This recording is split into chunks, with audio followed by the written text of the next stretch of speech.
Moshiach, the main goal for a Yid, for a Jew. Ani mamin be'emunah shalema, I believe with complete faith, be'bias HaMashiach, in the arrival of the Mashiach, the Jewish Messiah, not false messiahs. The Rebbe made this his modus operandi. The Rebbe dedicated his life from his childhood till his last day on earth to bring Moshiach. Did Mashiach come? Has he arrived yet? With the physical flesh and the physical eyes, one would say no. The Rebbe himself, in a most famous talk several years before he had his stroke and eventually passed on, the Rebbe said, I've done whatever I could to bring Mashiach, and it hasn't happened yet. Therefore, I leave it up to every one of you to be stubborn and dedicated with self-sacrifice to bring Mashiach. Let there be 1, 5, 10 people who will get together and come up with an idea of actually causing Mashiach to come on earth in a real person of flesh and blood and take us out of this bitter exile to Jerusalem with the rebuilding of the temple. That's what he said. What do his words mean? That, not like some think, that he was being morbid and to bring depression. No.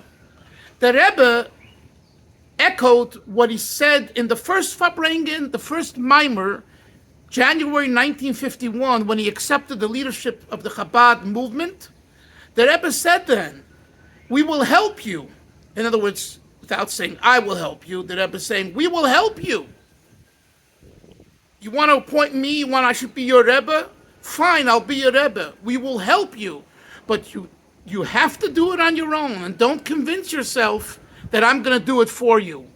The expression that the Rebbe used was, Retzich mit ein kein Fegelach im Busen. There's no good English translation for those words. But paraphrasing it, it means, we will help you, but you have to do it on your own. If you think that I'm going to do it for you, you're fantasizing. The same thought he echoed when he said towards the end of his life, I've done whatever I can to bring Mashiach, and it hasn't happened, and therefore I give it over to you to make it happen. Chasidism in general, and Chabad in particular, is all about, in Hebrew, we use those words, avoda b'koyach atzmai. What is avoda b'koyach atzmai? Work on yourself. Do it yourself. Don't depend on anyone else. My dear friends, Gimmel Tammuz, the Rebbe's yahrzeit, the 30th yahrzeit. Vayhi b'shleishim shana was in the 30th year. 30 years is a milestone. Is it a milestone of death? No. It's a milestone of life. It's a milestone of accomplishments. It's a milestone of realization that we can and need and will bring the final redemption. And you ask yourself the question, if the Lubavitcher Rebbe, the great tzaddik, couldn't do it during his lifetime, how can we, little people, small people, accomplish it? How? And you know what the answer is? The Rebbe himself gave the answer many other times. He used the idea of nanas agabe anok, a midget on the shoulders of a giant. We're midgets, but we have giants as ancestors. We Chassidim, we Jews, have the ancestors like the Rabbeim, and in this case, the Rebbe, We're walking on his shoulders. And this isn't just lip service. This isn't wannabe thinking. This isn't fantasy. This isn't Rabbi Dalfin's, passion as a Lubavitcher Chassid. Look around the world. To the right, left, up, down, center, front, back, and front. Chabad-Lubavitcher is all over. 6,000 institutions, thousands of shluchim, yeshivas, anash communities, all over. And only getting stronger and bigger and better. But simultaneously, we realize Geula has not come yet. There are tinges of Geula, of redemption, smells of redemption. The famous Chassid, Rabbi Avraham Pariz, that was his name. He learned in Lubavitch. He was yet a Chassid of the Rebbe Rashab, the fifth Lubavitcher Rebbe, Rebbe Shalom Ber, and then the previous Rebbe, and our Rebbe. And he said once that who Mashiach is, he knows. He already saw Mashiach. But what's only missing is the rebuilding of the Beis HaMikdash. Whenever I think about the saying, I say, how true is this? And you don't have to be what they call today a Mashiachist, a messianic believer in the Rebbe being the Mashiach. But there's no question that when Mashiach will come, this is what I always say, when Mashiach will come, if he, Mr. Moshiach, will be as good and holy as the Lubavitcher Rebbe, I know that he's the Mashiach. I saw the Rebbe in my lifetime. Many of you saw the Rebbe during your lifetime. Even those that didn't, not just see him, but learn with him and learn from him and hear him. I heard him for over 25 years from childhood at farbrengens. But even if you didn't, today there's so many videos and tapes and recordings. You see a Mashiach. You see the embodiment of what the Rambam says. Did he pass away? Absolutely. But that we got not just a glimpse, but a clear picture of what and Mashiach will be like. So that's not an issue. The issue is, where is the Beis HaMikdash? Where is Geula? And yes, we have the